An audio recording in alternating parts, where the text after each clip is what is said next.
Hello, welcome to my channel and welcome to another video. It is an application video. I am going to show you step-by-step process of applying to Harvard University. Now, I was recently applying for two of our candidates at this prestigious university, and I decided to record the process and then share with you guys. I hope that you enjoy the video, but before we get into the application process, I would like to tell you a few thoughts about Harvard University. It is the best university in the world for a reason. The website is very organized. The application portal is pretty much straightforward and not very difficult to navigate. I had no problem navigating the website. Pretty much lots of information that you could easily get lost. There are lots of scholarships, and you don't have to have a first-class degree or just A's to study at Oxford University. So I wanted to make that clear, as I know some people that didn't get, that didn't have first class degrees but were able to win scholarships at Oxford University. So if you've been scared, this is your time to take the chance, take the leap of faith, and send your application to Oxford University. Who knows, you might be, one of the Oxonians in the future. So without further ado, my name is Hilda Gloria. I am an education consultant, and I help African students get study programs and scholarships in European universities. If you would like help with your application, I'm going to leave my contacts down in the description box below. And of course, I'm going to leave the link for you to apply to Oxford down below. The deadline one was on the 15th of November, which has already passed. And there's another one on the 28th of January. So you have time to, beat that deadline. There's a bunch of scholarships. You just have to search. It is a huge and prestigious university. I remember I attended one of their open days. And one thing they mentioned about, scholars that actually win scholarships there or that get admission letters there is that they apply on time. So do not wait for the deadline. They actually advise you to apply at least 2 weeks prior to the deadline. I hope that information is helpful. Let's get into the application. Don't forget to subscribe. So this is the application portal. It is pretty much straightforward. And it's in English for you to find the courses. So you just click on courses and then go find what kind of course you want to do. There are research, courses, taught courses, and then they go all the way from professional diplomas to PhDs. And of course, they've got lots of fields. As you can see, there's engineering, economics, law, linguistics, pediatrics, medicine, statistics, and so many more. So I was looking for geography, because one of the candidates is doing their course in geography and environment. That is the department, and the course is a master's degree in, I think, water and water science, water and policy management, something like that. She is a water engineer, and her bachelor's degree is in civil engineering and construction management. So this is the page, and it has got all the information from the entry requirements about the course, the deadlines, the key facts, the course units, the duration of the program, scholarships that are attached to it, how to apply, and all the required information. I found it very easy to navigate and very easy to use. As you can see, you can always scroll to the next page to find out all the information that you would like. They also have got other funding opportunities which might not be on the main website, and lots of information about the department, what they do, and all the other subjects that might be in. So the deadline is there, and also this course will start on the 1st of October 2025, and we are applying for it now. So the deadline for this one was the 15th of November, but then there's another application cycle which starts today, and the deadline will be the 28th of January. So as you can see, I'm trying to find out the funding information because this particular candidate made it clear that she is looking for a fully funded scholarship, and then we have identified, of course, some, but I just wanted to show you guys how you can find what scholarships are available at Oxford University. Just so you know, there are so many for African students Asian students, Latin American students. There is a bunch depending on what demographic area you come from. However, there are also scholarships based on talents and so many private sponsors based on the departments. Now for doctoral students, there's a bunch, especially if you find the researchers. As you can see here, we have got the AFOX, which is the African scholarship, which is what we're going to apply to, and also a bunch. There's so many, and the links are available also on how to get grants to study at Oxford University. You get all the information on here. So there is also an application guide which gives you the step-by-step process of what you need to do to apply to study at Oxford University. The first thing that you need to do is to first of all obtain an admission letter from the university. So as you can see, we're going to apply for the admission letter, and then after the admission letter you apply for the scholarship or for the funding. There's no way that you can get funding if you do not have an admission letter, or if you've not gotten a place to study at Oxford. And as you can see, this page is quite interesting. I wanted to know about the language proficiency requirements and to also know if our candidate needs them, because she is from Uganda and she did all her education in English, so she gets an English language waiver, but also she has an English language certificate which puts her on a higher competitive advantage, so it is great.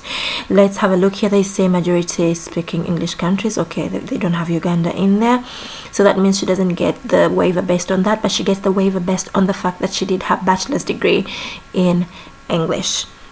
Okay, so they also require qualifications and all of that, what we call them, supporting documents and a bunch of other requirements, and you get to see all of that when you check out this page. Okay, as we can see here, the waiver is for those countries, and then for the people that have studied English up to a bachelor's level. So let's go back to the page. Declaration and payment. The application fees is £75. We are going to see, but when I got to the payment system, there was also the service charge, which was also £75, which is £150, which is on the high end, just so you know. But if you'd like to, study, it is an investment that you can make to go to the world's best university. It's been named that it's the world's best university. If you want to study a research based course, it is £25 to apply. All the information is quite clear and straightforward. I have never been on such an organized application portal, to be honest. As you can see, these little blocks show you how the application also is organized.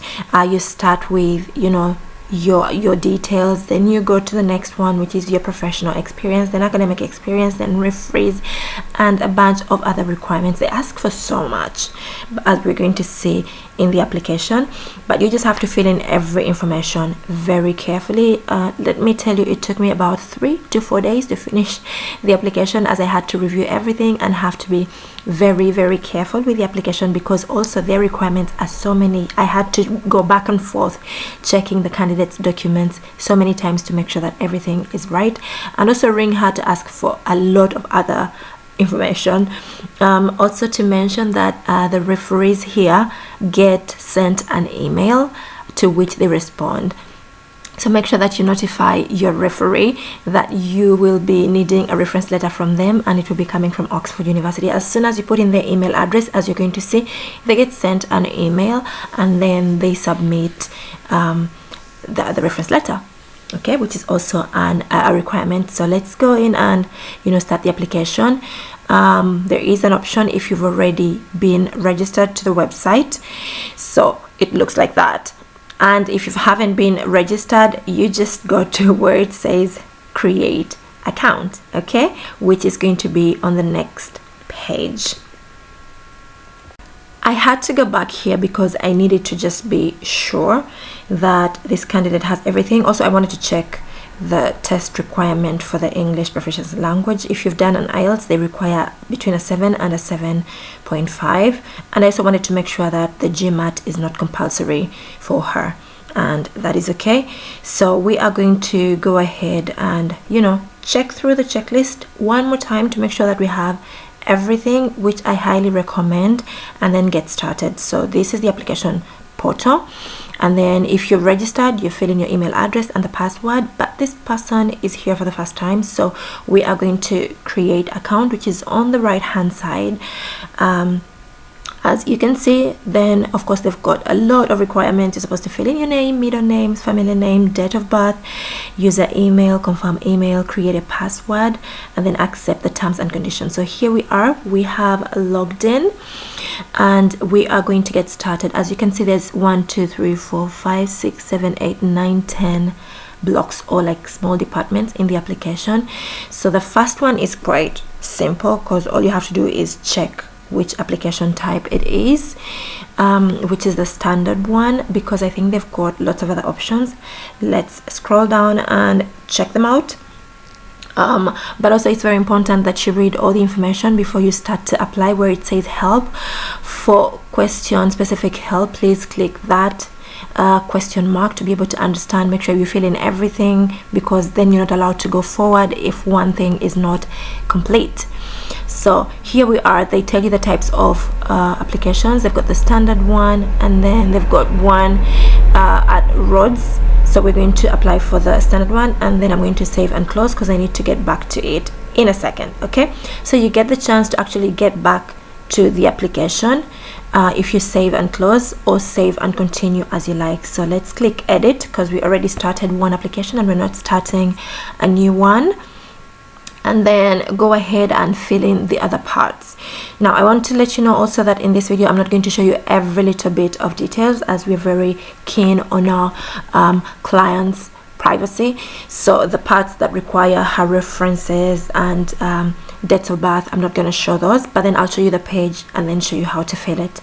Okay, so now we're going to the course. We're going to choose what she wants to study. Here we have got dates available for interview to visit, and of course I was reading how to fill this, and to just make sure that I know what I am doing and everything is quite clear. Do you intend to apply for a research degree after completing this course? Of course not. She doesn't have any unavailable dates of interviews for now, so whatever date they give her, she'll make availability, so I'm not going to fill this. I just wanted to make sure that I know what that means. If you want to know, you can always click on the question mark, which is blue, and it will give you all the information that you need, and of course so that you can answer the questions correctly. This is the world's best university, Oxford, #1. So you have got to be really careful as you fill in the information. So she doesn't have any college preferences, so I just clicked on I don't have any college preferences. So here we go. Would you like to be considered for an alternative course instead of a course that you... Oxford has got this, you know, policy that when you do not qualify for the course that you applied for, they can give you for the next one that you qualify for. Okay, so I'm going to say yes, and then we will see if they require us to choose options. For some universities they do require you to choose options, like a second option, but let's see altogether if that is allowed. So let's get into the very nitty-gritties. Where she was born, she's Ugandan, she was born in Uganda. And you know, date of birth. Do you hold dual, you know, nationality? If you do, you click there and then, you know, put it in. If you don't, you just say no, you don't. And then do you require a visa? Yes, she's Ugandan, so definitely she does require a visa to go and study in the UK. So after filling those in, we scroll down to the passport details. I'm not going to show you these as these are very confidential, but I want to show you. You put in your passport number, your country of issue, date of issue, expiry date, and all of that, and then you scroll down to the very annoying details of ethnicity. Where were you born? Are you disabled? And all of that. I think that's a lot of information. Then we go on to whether she needs an application waiver. Yes, we need the fee application waiver as it's too high, £150. Then previous country of residence, if you've lived away from the country where you have got your permanent residency, or country where you were born. So in this particular case, she doesn't have that, so let me check with her, but yeah, I'll fill that in later. But if you have any, you can always put that in. If you are a UK citizen, if you've not studied there, okay, they do ask for your ethnic background, if you're black, and all of that. In their policy, I read that it's very important that they know how many black people are going into this course, how many Arab people, how many, I don't know, Ukrainian people. So okay, how many okay, what is your religious belief? I think this is too much information, but this is Oxford, so we just comply and fill the damn information in. Okay, I'm not going to show you what that is as it's private. And then sexual orientation, but that is required. Okay, let's move on to economic background. Were you educated? Socioeconomic background, were you educated in the UK? No, she was not. Have you ever been in care? No. Do you currently have a dependent child? No, she doesn't have children yet, but if you have here, you can put your children. How many children do you have? Then you put them there. Okay, so then they want to know about the type of parents that you have. Do you have guardians? Do you have parents? Do you have step parents? Okay, I've never seen an application that's so detailed like this.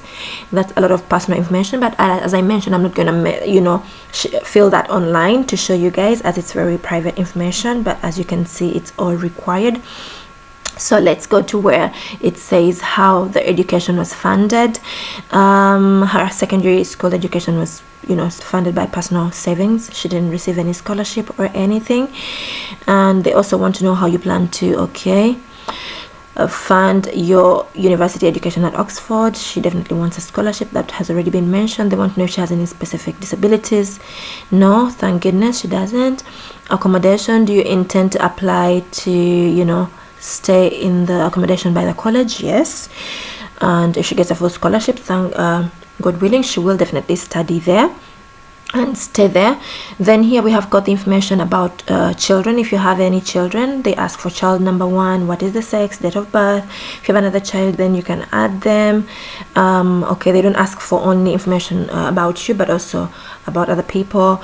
Deadlines for references. Okay, then you put them in so that they send the reference an email immediately.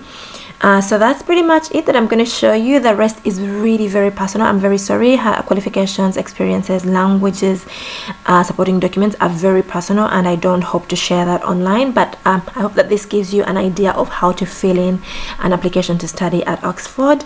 Be sure to subscribe, and don't forget to like this video, share it with a friend, and follow. Click the notification bell so that when I post another one, you can be able to see it. So this shows you that if you don't fill in some information, it doesn't show.